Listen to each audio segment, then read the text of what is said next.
예, 명절에 주회전에 와서 하나님의 음성을 듣기를 원하고 기도하는 여러분 모두에게 하나님께서 평강을 주시고 여러분의 앞날을 형통하도록 인도하시기를 주의 이름으로 축복합니다.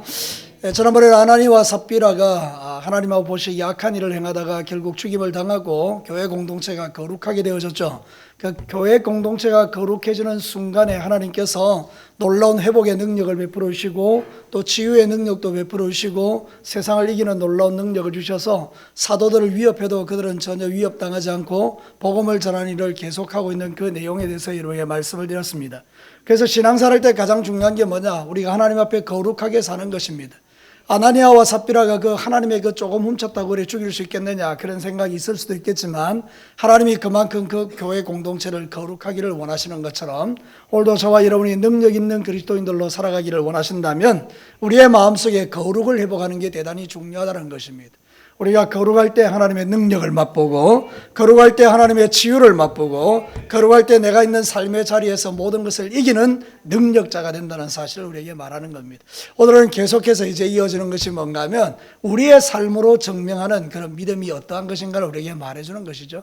여러분 이제 이 사도들을 감옥에 가두었는데 천사가 기적같이 끄집어내는 것입니다. 아무도 몰라요. 이 사도들이 이렇게 밖으로 나왔는데도 그 지키는 사람이 모릅니다. 그래 밖에 나가서 새벽에 성전에서 막 복음을 전하고 있는 것이죠. 그 뒤늦게 대제사장이 그 사도들을 데려오라 그랬더니 오게 가니까 아무도 없는 거예요. 이미 다 나가가지고. 그래서 복음을 전하고 있는 그들을 잡아서 오죠. 그리고 나서 다시 은금합니다. 절대로 예수에 대해서 말하지 말라 이렇게 이야기하죠. 근데 사도들이 이렇게 말합니다. 너희들의 말을 듣냐? 하나님의 음성을 듣냐? 우리는 하나님께 순종하는 자다 이렇게 담대하게 이야기하죠. 그랬더니 너무 놀라가지고 이 사도들을 죽이려고 할 때 가말리엘이라는 사람이 나타나서 이렇게 이야기하는 것입니다. 가만히 두어라. 저들이 만약에 사람으로부터 난 것이면 알아서 그들이 없어질 것이고 하나님께로 난 것이라면 너희들이 오히려 잘못될 수 있으니까 가만히 한번 두고 보자 이렇게 이야기하는 것입니다. 그래서 이제 그대로 사도들을 때려가지고 예수를 전하지 말라 했더니 오히려 이 제자들이 기뻐하면서 밖에 나가서 더 열심히 복음을 전가하고 있는 그 내용이 오늘 이 이야기의 전부입니다. 여러분 왜 하나님의 말씀에 이런 이야기가 있을까요? 오늘 이 시대를 살아가는 저와 여러분이 좀 더 용맹해지기를 원하는 하나님의 뜻이 있습니다. 우리가 신앙생활 할 때 내가 가지고 있는 예수 그리스도의 복음이 그렇게 시시하지 않다는 걸 이야기하는 겁니다. 우리 젊은 청년 여러분, 여러분이 믿는 예수가 시시하지 않다는 이야기를 하는 것입니다. 오늘 여기에 나오는 이 사람들은 그 예수 이름 하나 때문에 자신들의 생명을 걸고 자신의 모든 것을 던지는 그런 인생을 살았다는 것 아닙니까? 우리는 열매로 우리의 삶을 증명하는 것입니다. 내 믿음이 진짜인 것을 열매로 증명한다 그 말입니다. 자, 오늘 성경 본문에 그러면 뭘로 우리가 예수님을 증명하느냐 그랬을 때 첫 번째 메시지는 이런 것입니다. 같이 한번 읽어볼까요? 사람이 아닌 하나님께 순종하는 삶이 열매로 증명하는 신앙이다. 내 믿음이 진짜인 것을 증명한다면 내가 누구의 말을 듣느냐 이게 중요하다는 거예요. 오늘 성경 본문에 이야기하죠. 사도들에게 대제사장이 너희들 복음 전하면 죽는다 이렇게 이야기하죠. 다시는 전하지 마 이렇게 이야기하죠. 근데 이 사도들은 뭐라고 이야기합니까? 내가 너희들의 말을 듣겠냐? 우리는 하나님의 말씀에 순종하는 사람이다. 이 중심이 그들에게 너무 명확한 거예요. 여러분 오늘 이 시대를 살아가는 저와 여러분들이 누구의 말을 듣습니까? 세상의 이야기를 듣고 하나님을 떠나는 사람들이 얼마나 많습니까? 세상 사람들이 이렇게 이야기하고 저렇게 이야기하고 교회를 비판하고 교회가 온 세상 사람들의 속 시끄러운 대상인 것처럼 이야기할 때 우리가 막 부끄러워서 어쩔 줄을 모르는 그런 삶을 살아갈 때가 있지 않습니까? 그게 아니라는 겁니다. 사도들은 그런 데 전혀 신경 쓰지 않았습니다. 자신들이 믿는 예수가 진짜이기 때문입니다. 난 여러분에게 한번 묻고 싶습니다. 여러분이 믿는 예수가 진짜입니까? 그러면 그 예수 때문에 우리의 삶이 달라져야 된다는 그 이야기예요. 아니 세상 사람들은 예수를 모르니까 당연히 그래 하지만 저와 여러분 예수님을 믿잖아요. 그럼 우리가 세상 사람의 이야기를 듣는 게 아니라 하나님의 말씀에 순종하는 것이 마땅하다고 지금 이야기하고 있는 거예요. 이 이야기하면 그들이 죽을 줄 몰랐을까요? 아니 알아요. 내가 예수를 믿는다라고 고백하면 죽는 걸 알아요. 근데 그들은 전혀 그것을 개의치 않는 것입니다. 예수님이 우리에게 이런 말씀을 하셨어요. 요한복음 12장 25절에 한번 같이 읽어볼까요? 자기의 생명을 사랑하는 자는 잃어버릴 것이요 이 세상에서 자기의 생명을 미워하는 자는 영생하도록 보존하리라. 예수 믿는 것이 부끄러워서 숨고 도망치는 사람은 생명을 잃어요. 그러나 여러분 주님을 위하여 생명을 걸고 나아가는 그 사람은 영생을 얻는다라고 이야기하죠. 내가 믿는 믿음은요 어둠 속에서 오히려 빛나는 거예요. 모든 사람이 다 예수 잘 믿는 데서 예수 믿는 건 별거 아니라고 했잖아요. 아니 교회 안에서 실력자야 누구나 다 실력자죠. 다 집사고 장로고 권사고 다 신앙생활 잘하고 기도도 잘하고 모든 것에 있어서 부족함이 없죠. 세상에 갖다 놓으면 실력이 드러나는 거예요. 사랑하는 성도 여러분, 여러분의 믿음은 여기서 증명하는 게 아니고 세상에서 증명한 것 아닙니까? 세상에 나가서 여러분이 진짜임을 증명하시기를 축복합니다. 세상 사람들이 우리를 위협하고 공격하고 우리를 비난하고 정죄하고 우리를 향하여 너희가 믿는 그 예수가 얼마나 이상한 예수냐라고 말할 때 그렇지 않다. 내가 믿는 예수가 진짜다. 그 예수를 믿을 때 우리가 영생을 얻는다. 그 예수를 믿을 때 우리는 정말로 멋진 그리스도인으로 살아갈 수 있다는 사실을 여러분의 삶으로 증명하는 거예요. 진짜 예수의 사람들은 세상에 갖다 놓으면 드러나는 거예요. 빛은 어둠 속에서 찬란하게 빛나는 거예요. 그러니 저와 여러분이 이 마지막 시대를 살아가면서 고난이 오고 환난이 올 때 내 믿음을 증명하는 것입니다. 나는 진짜입니다. 내 안에 계시는 예수님이 진짜입니다. 그걸 여러분의 삶으로 여러분의 입술로 증명하는 것입니다. 죽기를 각오하는 자에게 죽이겠다는 위협은 별로 도움이 안 됩니다. 아니 내가 죽기로 결정했는데 뭐 죽인다 해봐야 그게 무슨 두려움이 되겠습니까? 아무런 협박도 위협이 되지 않는 거예요. 죽기 싫어하는 자에게 죽인다 그럴 때 그게 위협이 되는 거예요. 사랑하는 성도 여러분, 우리는 예수 그리스도를 믿는 믿음으로 말미암아 죽기를 각오하고 주님 앞에 내가 삶으로 예수님을 증명하는 자가 되어야 될 줄로 믿습니다. 사도행전 20장 24절에 사도 바울의 고백이 멋지지 않습니까? 가끔 한번 이런 고백도 한번 하고 죽었으면 좋겠다 싶어요. 다 같이 한번 읽어볼까요? 시작. 내가 달려갈 길과 주 예수께 받은 사명 곧 하나님의 은혜의 복음을 증언하는 일을 마치려 하면은 나의 생명조차도 조금도 귀한 것으로 여기지 아니하노라. 도대체 사도 바울은 어떤 예수를 믿기에 이런 멋진 신앙 고백을 하고 살았단 말입니까? 여러분, 우리가 믿는 그 예수, 사도 바울이 믿는 예수 같다라고 말씀드리죠. 우리도 이런 멋진 신앙 고백을 하며 인생을 마무리할 수 있게 되기를 축복합니다. 나의 달려갈 길을 다 달리고 그 예수 그리스도를 위하여 내가 내 생명을 아끼지 아니하고 나는 주님이 나를 위하여 주시는 그 영광의 면류관을 바라봅니다라는 고백이 사도 바울을 이 땅에서 능력 있게 살게 한 것 아닙니까? 하나님은 이런 고백을 기뻐하셨고요, 사도들 더욱더 존귀하게 만들어 주셨지 않습니까? 죽을 것 같아도 죽지 않고 이런 멋진 믿음의 고백을 하는 자에게 살 길을 열어주시고 그리고 하나님이 영광을 받으시는, 이게 바로 우리가 예수를 믿는 믿음이라는 그런 뜻입니다. 사랑하는 성도 여러분, 여러분이 믿는 예수가 가짜가 아니라 진짜가 되기를 축복합니다. 이 마지막 시대에 이런 믿음을 가진 사람을 찾아보기 힘든 시대를 살아갈 때 오히려 하나님이 찾으시는 그 한 사람, 그가 내가 되기를 원합니다. 오늘 여러분이 이런 고백을 안고 돌아갈 수 있다면 오늘 이 밤은 여러분에게 축복의 밤이 되는 것입니다. 맞습니다. 주님, 내가 그 한 사람 되기 원합니다. 모든 사람이 다 예수님을 부인할 때 나는 예수님이 나의 구주라고 고백할 수 있는 멋진 믿음으로 삶을 살다가 단 하루라도, 단 한 시간이라도, 단 한순간이라도 내가 하나님 앞에 진짜가 되어 주님을 섬기는 자가 되고 싶습니다. 그런 고백으로 살아내시기를 주의 이름으로 축복합니다. 두 번째 메시지를 한번 들어볼까요? 같이 읽습니다. 하나님의 도우심에 대한 간증이 있는 삶은 열매로 증명하는 신앙이다. 이게 무슨 이야기인가 하면 우리가 진짜가 되면 간증이 있다는 그런 뜻이에요. 여러분, 오늘 성경 본문에 보면 이런 거 나오죠. 이제 사도들을 모아놓고 그 대제사장 공회에, 사내들인 공회는 예수님을 죽인 곳이죠. 그런 선언을 한 곳이잖아요. 거기에 딱 세워놓고 협박하는 거죠. 야, 너희들 전하지 마. 전하면 죽일 거야. 은금했다. 은금했다 이봐요. 그러니까 이 사람들이 쫄지를 않는 거예요. 오히려 이렇게 이야기하죠. 너희가 죽인 예수를 하나님이 다시 살리셨고 우리는 이 일의 증인이다. 하나님은 예수를 우리의 임금과 구주로 세웠다고 말하는 거예요. 여러분, 이 말은 그 당시에 절대로 입 밖으로 내면 안 되는 말입니다. 만약에 이 말을 내는 순간 그들은 죽는 것입니다. 예수가 주라고 말하는 것은 황제에 대한 도전이요, 유대 종교 지도자에게는 그들이 가지고 있는 권세에 대한 도전이기 때문에 이런 사람은 싸그리 잡아 죽이는 거죠. 그래서 여러분, 사울이 했던 일이 뭡니까? 이런 고백을 하는 자 잡아서 죽이는 게 그가 한 일이잖아요. 그런 시대였다는 거죠. 그런데 신기하죠. 사도들이 그렇게 말하는 순간 하나님께서 한 사람의 마음을 감동시키는데 그 가장 강력한 파워를 갖고 있는 가말리엘, 바리새인 중에 바리새인이죠. 사도 바울을 가르쳤던 선생님입니다.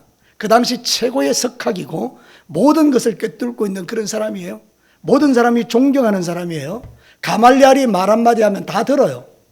그만큼 파워가 있는 사람이에요. 우리 한국에 말하면 한국이 어떤 사람이라고 이야기해야 될까요? 하여튼 대단한 종교 지도자예요. 그 말 한마디가 영향력 있는 사람인데 이 사람이 얘들 죽여 이러면 죽는 거죠. 그런데 이렇게 이야기해요. 가만히 두어라. 한번 지켜보자. 만약에 얘들이 하는 게 사람으로 났으면 곧 없어질 거야. 그런데 얘들이 진짜 하나님의 사람들이라면 우리가 잘못돼. 이런 놀라운 고백을 하는 거예요. 여러분 놀랍지 않습니까? 이 가말리엘이라는 사람의 그 마음을 주장하고 움직인 게 우연인가요? 아니라는 겁니다. 하늘의 하나님께서 가말리엘의 마음을 감동시켜서 여러분 이 고백을 지금 하고 있게 만든다 그 말입니다.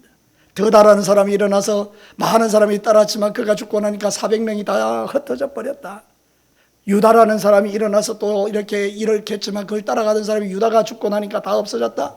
이 사람들도 마찬가지다. 한번 지켜보자. 그러니까 그 제사장들이 옳게 여기고 사도들 채찍질하고 풀어줬다는 거예요. 간정이죠. 여러분이 만약에 그 시대로 들어가서 지금 이제 내가 죽을 수도 있는 그런 상황인데 나를 죽이기로 결정하는 최고 높은 사람이 말하는 겁니다. 이 사람들 풀어줘라. 그 순간에 그들은 뭘 보았을까요? 살아계신 하나님을 본 거예요. 나는 이 시대에 우리가 그렇게 되어야 된다고 생각해요. 여러분이 죽을 것 같은 상황 속에서 예수를 주로 고백했더니 죽는 게 아니고 오히려 살아나는 거예요. 여러분이 직장에서 삶의 터전에서 직장터에서 또 아니면 여러분의 사업장에서 여러분이 가지고 있는 신앙을 고백했더니 죽는 게 아니고 살아나는 거예요. 거기서 살아계신 하나님을 보는 거예요. 병원에서 너 죽을 거야 했는데 내가 사는 거예요. 그게 바로 기적이라는 거예요. 그게 간증이라는 거예요. 사랑하는 성도 여러분, 이 마지막 시대에 하나님이 우리에게 보여주고 싶은 게 이거예요. 살아계신 하나님. 여러분의 삶을 통하여 살아계신 하나님을 간증할 수 있기를 축복합니다. 그분이 살아계신 하나님인 것, 예수 그리스도가 우리의 구주인 것, 태산 같은 나의 죄를 십자가에 지시고 돌아가셔서 3일 만에 부활하시고 나의 영원한 구주가 되신 예수, 그 예수를 우리의 삶으로 증명하며 살아가는 거예요. 하나님은 우리의 그걸 기뻐하시는 거예요. 사무엘하 22장 2절과 3절에 보면 다윗이 이런 고백을 하죠. 이르되 여호와는 나의 반석이시요 나의 요새요 나를 위하여 나를 건지시는 자요 내가 피할 나의 반석의 하나님이시요 나의 방패시요 나의 구원의 뿌리시요 나의 높은 망대시요 그에게 피할 나의 피난처시요 나의 구원자시라 나를 폭력에서 구원하셨도다. 잘 들어보십시오. 이게 그냥 나오는 고백이 아닙니다. 다윗이 직접 하나님을 체험하고 경험한 이야기입니다. 사울이 자기를 죽이려고 쫓아올 때에 하나님이 피난처가 되어주시고 산성이 되어주시고 구원의 뿔이 되어주시고 피할 바위가 되은 걸 그의 삶으로 철저하게 체험한 후에 그는 고백하는 것입니다. 하나님은 이런 분입니다. 자, 그럼 오늘 이 수요 예배에 오신 여러분들에게 한번 물어보고 싶습니다. 여러분이 만난 하나님은 어떤 하나님입니까? 누가 우리에게 묻습니다. 네 하나님은 어떤 하나님이냐? 그때 여러분이 진짜 간증거리가 있을 때 그 하나님을 진짜로 고백하게 되는 것이죠. 여러분의 하나님이 진짜가 되기를 축원합니다. 여러분의 삶에 간증이 있기를 원해요. 그냥 우리가 지식으로 알고 있는 하나님이 아니라 내 삶으로 맛보는 하나님. 그때 우리는 흔들리지가 않는 거예요. 지금 사도들이 그렇다는 거예요. 흔들리지 않는 거예요. 너희들이 우리를 죽일 테면 죽여봐라. 이미 내 안에 예수가 있고 나는 천국이 있다. 이런 신앙사를 가지고 있으니까 어떻게 이걸 감당하느냐 그 말입니다. 오늘 우리는 너무나 연약한 거예요. 사람들이 그냥 훅 불면 자빠지는 거예요. 사람들이 눈만 한번 째려도 우리는 막 바들바들 떠는 거예요. 내가 죽을까 봐. 사랑하는 성도 여러분, 오늘도 저와 여러분 이런 믿음에서 일어나 이제는 우리가 진짜임을 증명하는 하나님의 사람들이 되시기를 주의 이름으로 축복합니다. 많은 그리스도인들이 너무나 작은 시험 앞에서 그냥 믿음이 송두리째 흔들리는 사람들을 볼 때에 참 안타까운 거예요. 우리 하나님이 그렇게 희미하신 하나님인가? 우리가 믿는 예수님이 그렇게 보잘것없는 예수님인가? 막 그런 생각이 드는 거예요. 아니 저 정도 됐으면 시험은 훌쩍 뛰어넘을 수 있는 믿음의 실력을 갖춰야 되는데 아니 그게 무슨 시험거리라고 그게 훅 넘어지느냐 이런 생각이 들 때가 있더라 그 말입니다. 제 자신에게 대해서도 여러분에 대해서도. 여러분 어떠세요? 진짜 우리가 믿는 그 예수님을 만나면 여러분 적어도 뭐 태산 같은 그런 시험이 와도 한번 버티는 그런 은혜 정도는, 아니면 버티는 그런 실력 정도는 한번 보이는 게 안 좋겠습니까? 하나님은 이런 날을 아시기에 우리에게 위로의 말씀도 있어요. 고린도전서 10장 13절, 여러분이 너무 좋아하는 말씀이에요. 같이 한번 읽어볼까요? 사람이 감당할 시험밖에는 너희가 당한 것이 없나니 오직 하나님은 미쁘사 너희가 감당하지 못할 시험 당함을 허락지 아니하시고 시험 당할 점에 또한 피할 길을 내사 너희로 능히 감당하게 하시느니라. 한번 물어봐요. 여러분, 하나님 좋은 분이에요? 안 좋은 분이에요? 너무 좋은 분이에요. 감당할 시험만 주세요. 그것조차도 감당하지 못하면 뭐 주신다고요? 피할 길도 주세요. 그리고 여러분, 우리가 이 땅의 삶을 살아갈 때 당하는 환난과 고난과 어려움들, 사실은 걱정할 필요가 없는 게 뭐냐? 하나님이 이미 그 일에 대하여 뭐를 만들어 두셨다고요? 피할 길을 만들어 두셨다는 거예요. 우리 젊은 청년 여러분, 여러분의 인생 가운데 때로는 내가 어떻게 할 수 없는 환경들이 올 때도 여러분 하나님을 신뢰하십시오. 피할 길이 있어요. 우리 성도 여러분, 사업을 경영하다가 직장생활하다가 어려움을 만나도 피할 길이 있어요. 하늘이 무너질 것 같은 순간에도 하나님은 하늘에 구멍을 내놓으셨어요. 저는 그것을 믿어요. 제 인생을 돌아봐도 그래요. 정말 죽을 것 같은 그 상황 속에 하나님이 구멍을 만들어 두셨더라고요. 오늘도 저와 여러분이 그 믿음 때문에 이 땅의 삶을 살아가는데, 오늘 본문에 보여주는 확실한 증거예요. 원수마귀는 절대로 하나님의 사람을 이길 수 없다. 저를 따라서 한번 크게 해볼까요? 원수마귀는 절대로 하나님의 사람인 나를 이길 수 없다. 믿으시는 분만 아멘 하세요. 여러분, 그것이에요. 오늘 성경 본문을 이렇게 가르친 진리는 그것이에요. 대제사장과 공회의 지도자들이 이 사도들을 위협하고 너희들 복음 전하면 죽어 이렇게 해도 하나님은 가말리엘이라는 최고 대장을 통해서 사는 길을 열어버리시잖아요. 그 감격을 맛본 이 사도들은 너무너무 막 기가 막힌 거예요. 그래서 세 번째 주제가 이것입니다. 같이 한번 읽어볼까요? 어떤 상황에도 뒤로 물러서지 않는 삶이 열매로 증명하는 신앙이다. 이제 가말리엘의 말을 듣고 그 지도자들이 이제 이 사도들을 채찍질하죠. 여러분이 그 당시에 채찍질은요 얼마나 아팠을까요? 여러분이 잘 아는, 상식적으로 알고 있는 것처럼 예수님도 채찍에 맞다가 너무 많이 맞아가지고 결국 일찍 돌아가셨잖아요, 그죠? 그만큼 그 로마의 그런 채찍질은 대단히 무서운 것이죠. 그럼 채찍질에 몇 대 맞으면 막 정신이 나갈 정도가 아니겠어요? 근데 여러분, 그래서 채찍질 한 다음에 돌려보내면서 복음 전하지 말라 그랬더니, 여러분 이 사람들은 이상한 사람들이에요. 제가 봐도 이상한 사람들이에요. 여러분, 이게 41절 2절 한번 보겠습니다. 41절 2절 같이 한번 읽어볼까요? 사도들은 그 이름을 위하여 능력받는 일에 합당한 자로 여기심을 기뻐하면서 공회 앞에 떠나니라. 그들이 날마다 성전에 있든지 집에 있든지 예수는 그리스도라고 가르치기와 전도하기를 그치지 아니하니라. 막을 수가 없어요. 뒤로 물러서지 않는 거예요. 저는 말씀을 준비하면서 참 너무 멋지다. 뒤로 물러서지 않는 거예요. 어떤 협박과 어떤 위협 앞에서도 뒤로 물러서지 않고 오히려 날마다 집이나 성전에서 예수를 그리스도라고 전하는 거예요. 전하지 말라 그러니 더 전하는 거예요. 충성하지 말라 그러니 더 충성하는 거예요. 헌신하지 말라 그러니까 막 생명을 바치면서 헌신하는 거예요. 이게 너무 멋지지 않습니까? 오늘도 저와 여러분이 신앙생활 할 때 우리가 가지는 그 믿음 하나는 뭡니까? 사단의 도전 앞에 뒤로 물러서지 않고 전진해 나가는 거예요. 원수를 쫄게 만드는 인생이 되는 거예요. 사단이 막 나를 어떻게 할 길이 없도록 만들어, 사단을 당황스럽게 만드는 거예요.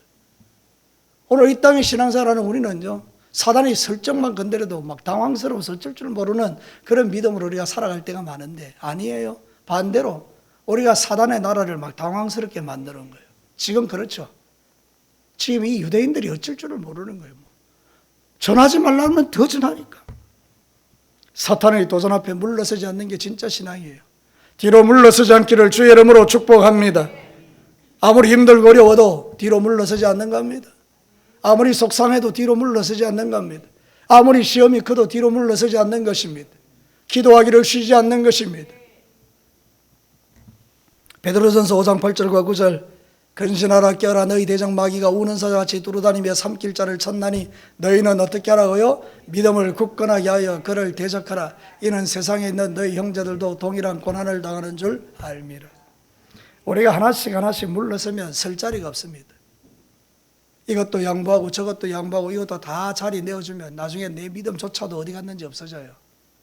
젊은 청년 여러분 기억하십시오. 여러분이 이것도 양보하고 저것도 양보하고 이것도 뭐 뒤로 자꾸 하다 보면 뒤로 쭉 물러가다 보면 결국 내가 있을 자리가 없어져요. 우리 믿음의 사람들도 마찬가지죠. 사단이 우리에게 공격해 올 때 자리를 자꾸 양보하다 보면 나중에 내가 설 자리가 없어지는 경우가 생기죠. 그러나 여러분, 우리가 믿음으로 도전하고 앞으로 나가면 우리의 지경이 넓어지는 것입니다. 전쟁을 할 때 우크라이나와 러시아의 전쟁을 보십시오. 한평 그 땅 그 뭐라고 그걸 두고 막 목숨을 갈아 넣는 거예요. 한 평이라도 더 차지하려고. 영적 전쟁이 있어도 마찬가지예요. 내가 물러서면 내 땅을 빼앗기는 것이고 하나님 나라가 축소되는 것이고 내가 전진해 나가면 하나님 나라가 확장되는 것입니다. 우리가 전도하면 하나님 나라가 확장되는 것입니다. 여러분들이 믿음의 중심을 딱 세우면 확장되는 것입니다. 그렇게 되시기를 주의 이름으로 축복합니다. 초대교회 성도들은 그렇게 살은 거예요. 생명의 위협 앞에서도 그들은 막 확장시켜 나간 거예요. 뒤로 물러서질 않는 거예요. 도무지 뒤로 물러서지 않는 거예요. 그래서 오늘 저와 여러분이 이 자리에 있는 겁니다. 만약에 초대교회 성도들이 믿음을 포기하고 전부 다 항복하고 손들어 버렸으면 오늘 여기까지 복음이 오지는 못하는 거 아닙니까? 수많은 선교사님들이 하나님이 감동을 주셨을 때 나 안 갈래요 하고 다 뒤로 나자빠져 버렸으면 복음이 여기까지 오지 않는가요? 여러분, 토마스가 대동강변에서 순교를 하지 않았다면 우리에게 이 복음이 오지 않을 거 아니에요. 그죠? 우리 앞선 세대의 사람들이 포기하지 않고 하나님의 복음을 가지고 전진해 왔기 때문에 오늘 저와 여러분이 이 믿음을 가지고 예수 믿고 구원받아 오늘 이 자리에 있는 줄로 믿습니다. 그러므로 우리 또한 뒤로 물러서지 않고 전진하는 거예요. 여러분, 믿음의 전진을 이루어내시기를 축복합니다. 뒤로 물러서지 말자고요. 여러분의 기도가, 여러분의 말씀이, 여러분의 묵상이, 여러분의 전도가, 여러분의 삶을 통해서 사랑이 여러분이 향해서 나아가는 그 모든 것들이 뒤로 물러서지 않는 거예요. 히브리서 10장 38절 39절 이 말씀은 제가 참 좋아하는 말씀 중에 하나예요. 내가 힘들고 어려울 때마다, 내 마음이 점점 무너질 때마다, 도망가고 싶을 때마다 이 말씀이 나를 잡아줄 때가 있어요.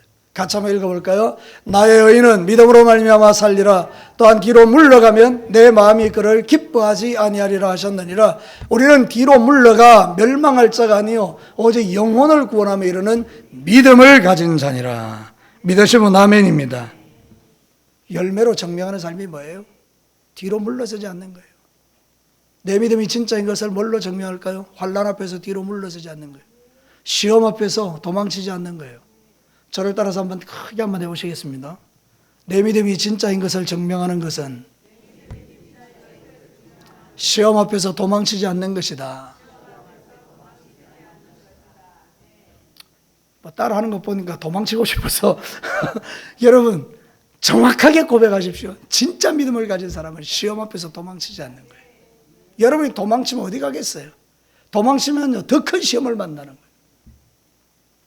이 시험 좀 피하고 싶어 저리로 갔더니 거기는 더 큰 시험이 있는 거 여러분 아시잖아요.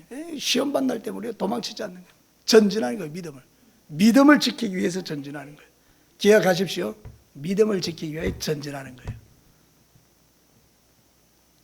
오늘 이 말씀을 통해서 저와 여러분이 도전을 받고 여러분이 열매로 여러분의 믿음을 증명하는 종들이 되시기를 축복합니다. 2025년도에는 살아계신 하나님으로 인하여 여러분의 삶이 더 멋진 삶으로 성장하기를 바라고요. 하나님의 말씀을 마치겠습니다. 사랑하는 성도 여러분, 열매로 증명하는 신앙이 뭐냐? 사람에게 순종하지 않고 하나님에게 순종하는 것입니다. 열매로 증명하는 신앙이 뭐냐? 하나님의 도와주시는 것에 대한 간정이 있는 삶이라고요. 열매로 증명하는 신앙이 뭐냐? 그랬을 때 뒤로 물러서지 않는 신앙이라고요. 여러분 신앙생활 할 때 2025년도에는 여러분의 삶의 자리에서 굳건하게 서셔서 어떤 태풍이 와도 어떤 바람이 와도 어떤 역사가 일어나도 어떤 사단의 시험이 와도 딱 버티고 서서 하나님과 동행하며 여러분의 문제거리를 간증거리로 만들어내는 그런 멋진 승리자들이 되시기를 주님의 이름으로 축복합니다. 기도하겠습니다.